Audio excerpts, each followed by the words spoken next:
The spaceship Odyssey 1 is traveling to Saturn's moon Titan where they must collect natural resources for Earth. Since the journey takes multiple years, the crew sleeps for most of it and only wakes up every 90 days to do routine checks, maintenance, make sure the ship is on course, and report to Earth.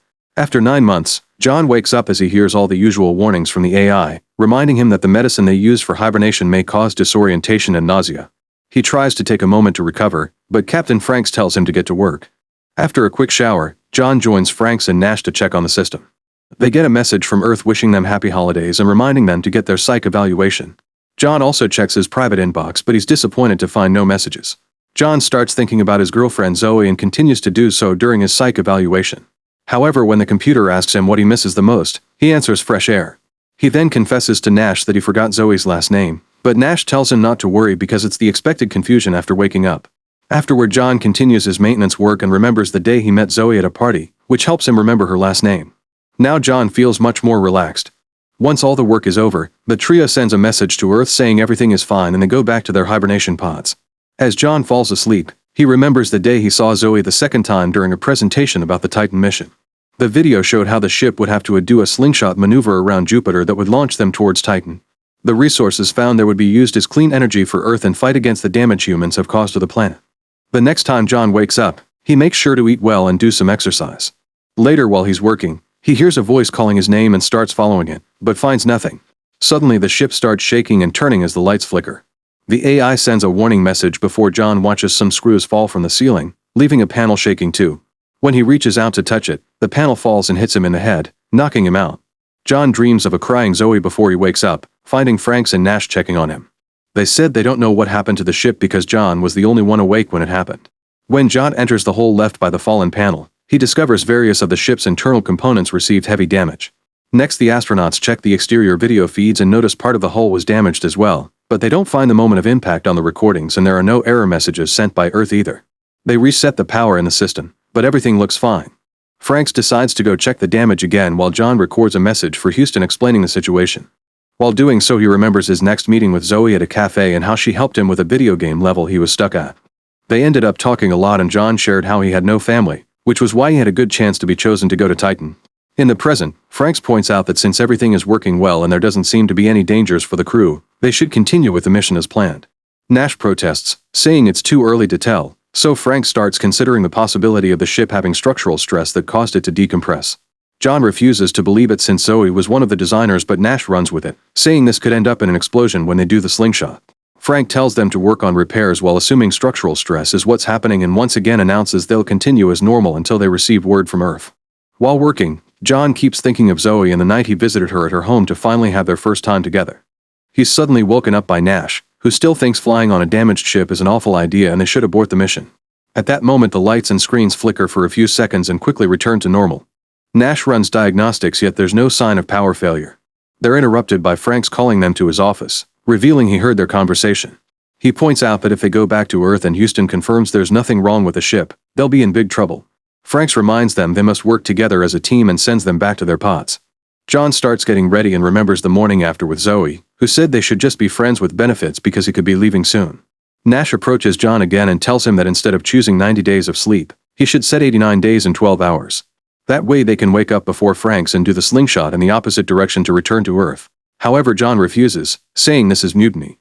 A desperate Nash shares the story of a facility in Antarctica where the crew found a crack in the ice shelf that was making its way toward the station. They wanted to evacuate, but their commander took out his gun and threatened to kill anyone who tried to leave. When the rescuers were sent later, the commander was nowhere to be seen and the rest of the crew had died from a shot to the head. In the end, John gives in and says he'll help Nash, but only if they find evidence of more damage when they wake up. As he goes to sleep with a new timer, John thinks about his last months on Earth, how he would have nice moments with Zoe in private but would act professionally during lectures about Titan. The next time he wakes up, he thinks he sees Zoe inside the ship, but it's just a hallucination. Soon Nash comes to check on him and John admits he's seeing things, so Nash says it's another reason to go home. The duo goes to the bridge and find no message from Earth. They admire Jupiter's beauty for a while and John announces he doesn't want to follow Nash's plan because there's no evidence, triggering an argument. They're interrupted by Franks, who had heard their plan and also set his pod to wake up early. He sends Nash to work and when Nash tries to refuse, Franks whispers something in his ear that makes him leave the room. Afterward, Franks asks John if they're friends and shares a drink with him. He also promises that if actual evidence of danger is found, he'll immediately abort the mission. Meanwhile, Nash is pacing nervously in the kitchen. When John comes in to have a meal, Nash starts harassing him and asking for backup. John continues to refuse and Nash loses his mind, yelling about the ship damage at the same time Franks arrives. The captain wants to know if they can slingshot without Nash and John confirms they can because the math is in the computer. So Franks grabs Nash and tells him he'll tell Houston about his subordination before sending him away. Afterward, John goes through his day while still thinking of Zoe to the point he needs to take a break to brood in a dark room. Eventually he returns to the broken panel, which is now taped to the ceiling. John enters the hole and finds many cables sparking. Suddenly a gadget starts failing, ejecting lots of sparks and all its screws. Then the damaged part of the hole cracks open and John has to hold on as space tries to suck him out, but he isn't strong enough and his body floats away into the void. At that moment he wakes up and realizes it had been a hallucination. Franks announces it's time to do the slingshot and Nash begs John not to do it, but he ignores it. As he makes his way to the bridge, John thinks of the time he and Zoe discussed moths and how flying toward the light is survival instinct. Soon Franks and John are at the controls, but Nash is only allowed to watch. After lots of calculations and preparations, they start activating the thrusters and the ship flies around Jupiter. Suddenly the AI announces there's a system overload, yet Franks tells John to keep going. Inside the panel hole, the unit keeps on sparking. As the ship shakes like crazy, it finishes flying around Jupiter and John presses the button, pulling off the slingshot just in time. The maneuver is successful and the ship stabilizes with the system confirming they're on course to Titan. After celebrating with a drink, John does more exercise followed by maintenance work. He checks on the radios and hears a weird noise, so he puts his ear close and is startled by a voice yelling his name. He takes the radio to the other astronauts, who say they weren't using the comms. It could have been an echo, but the radar doesn't show anything for 1,000 miles. Nash says it was another hallucination and Franks announces it's time to go back to sleep. This time John dreams about the moment he got a call confirming he was chosen for the mission. However, when he told Zoe, she didn't look happy. She admitted she broke their agreement and fell in love with him, but John only replied this was bigger than them. A hurt Zoe confessed she voted against him because she didn't want him to go, so John dropped his key and left. The next time John wakes up, he feels dizzier than usual. He runs around the ship to clear his mind yet he can't stop thinking about Zoe. When she suddenly appears nearby, John follows her while repeating that it's just in his head. He's stopped by Franks, who tells him Nash found something in the reactor room and needs help. Franks is worried about John's health and John snaps, yelling about the hibernation being torture. He calms down quickly and swears he's fine, but Frank still reminds him that Zoe isn't in the ship. Then John joins Nash, who explains the reactor output starting to escalate. It appears to be minor, but they have to stop it from getting worse or they won't finish the trip. Nash admits he isn't feeling well, so he asks John to double-check his numbers before presenting them to the captain. John uses the chance to ask Nash why Franks knew he was hallucinating Zoe and Nash swears he didn't say anything, only to have a breakdown as he doubts his own memories. Nash confesses he can't remember his parents' names or faces and John tries to assure him it's just the side effects of the medicine, but Nash begins poking at his memories of Zoe and saying she may have found someone new. Josh pushes him back as Nash starts making weird noises, only for him to say they can still go back. His anger growing, Josh gets more aggressive as he tells him to shut up, revealing that there are no numbers on the screen because Nash hallucinated them all. At that moment Franks calls them to the bridge and Nash still reports something wrong with the numbers. Franks shows them the screens and confirms the error, which they must solve to reach Titan safely. He also reveals someone issued a low-level command to the reactor to cause these abnormalities on purpose. The last login belongs to John, but Franks thinks it was Nash using John's password. Suddenly Franks takes out a gun and announces they're going back into hibernation. While John gets in his pod, he's shocked to see Franks hitting Nash with the gun. The men fight for the weapon and Nash is pushed against John's pod as Franks starts pounding his head with the gun. John can't see the end because he falls asleep. This time John dreams of the night before the trip when he visited Zoe to say goodbye. She apologized for everything and wondered if he ever loved her, but once again he avoided the question. The next time John wakes up, he's feeling sicker than ever before and throws up as he has flashes of Franks killing Nash. Before he fell asleep, it seems Franks asked him if they still were friends. John goes looking for the others and fails to find anyone until Franks surprises him from behind. The captain explains Nash was too unstable, so he just knocked him out to keep him in the pod until they reach Titan. He refuses to put his gun away because he thinks John may lose it soon too. When John swears he's fine, Franks explains Nash's story about the Antarctica base had been wrong. The commander had told the crew to leave but they were too afraid and the commander left alone, so he froze to death. The shots found by the autopsy had actually been self-inflicted. Franks announces the mission is still on and sends John to work. While checking the system, John feels something weird and checks his arm to discover his veins have acquired a dark color. Suddenly his arm starts mutating and he yells in pain as his veins burst, ejecting great amounts of blood. However, this also is a hallucination. At that moment John hears voices calling his name again but nobody is nearby. Then John goes to the kitchen and Frank's mention his hand is shaking before bringing up Zoe, but John tells him to stay out of his life. Franks decides to drop the truth. John never had a relationship with Zoe. She just kept approaching him on public spaces because the committee sent her to keep an eye on his mental health before the mission. John freaks out and can't understand how Franks can list all the occasions John met Zoe with creepy precision, so Franks points out he was in the committee too.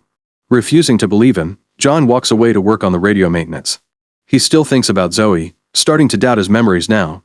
At that moment someone from Houston contacts him through the radio and asks a bunch of questions, but they can't hear John's answers and hang up. Then Franks calls him to the bridge and yells at him for believing he could contact Earth this far away. He plays the security footage to prove John had been talking alone and gets him to calm down by showing him how far they've come into space. Refusing to be sent to hibernation again, John walks to another room and locks the door before Franks can follow him, demanding to see Nash. Franks says he can't interrupt the sleep cycle and promises to take John to see him. However, as soon as John opens the door, Franks pushes him against the wall and then to the ground, threatening to kill him if he doesn't go to sleep. Remembering what happened to Nash, John attacks Franks to disarm him and starts beating him up. A fight ensues as both men try to reach the gun and Franks almost chokes John to death, but John punches him to free himself. Next John grabs the gun and asks about Nash, only for Franks to laugh. Feeling like he's losing it, John wanders around the ship as memories flash in front of him and Frank's voice haunts him. Not knowing what is real anymore, John is lost and confused, so Franks uses the chance to jump on him again. A new fight begins and John breaks Frank's nose before hitting him with the gun, knocking him out. Afterward John goes to bridge and uses the cameras to search for Nash to no avail. Franks appears behind him again and John pushes him off before furiously beating him up until Franks dies. Next John asks the AI where Nash is, and the AI says he's alive on the bridge. A confused John asks for the crew manifest and discovers that the crew is only one person, himself. His full name is John Franks Nash, and he's been hallucinating the other two astronauts all along. Realizing he's alone, John has a breakdown and considers self-deleting, but instead he goes to the radios and tries to contact Earth. To his shock, Zoe answers. He isn't sure if she's real but he tells her everything about the other astronauts, admitting he may be going crazy. Zoe explains they've given him a larger medicine dose by mistake, which is why he suffers hallucinations. She also confirms he's the only crew member and drops a bigger reveal. The ship never left. John fell asleep before the launch and was put in a training facility in New Mexico. They built a perfect replica of the ship and put it 1,000 feet underground to test the effects of hibernation and isolation on the human mind. Zoe says she didn't know either or she wouldn't have let it happen. John mentions seeing Jupiter and the Slingshot, but Zoe explains it was all a simulation. The incident that caused the damage to the hull and the panel had been an earthquake, which explains why he didn't see anything on camera. That earthquake cut all communications for a while and that's why Zoe couldn't call him before to warn him about the medicine. Now it's finally over, Zoe tells him to simply walk through the airlock to find the rescue tunnel. John immediately gets ready to leave, only for Franks to appear again and tell him not to do it. Franks insists the conversation with Zoe had been the actual hallucination because John's mind was desperate for an explanation that made the situation make sense. However, John refuses to believe Franks is real and opens the airlock anyway, saying he wants to go home. Franks walks away and John tells Zoe that he loves her before the AI opens the final door.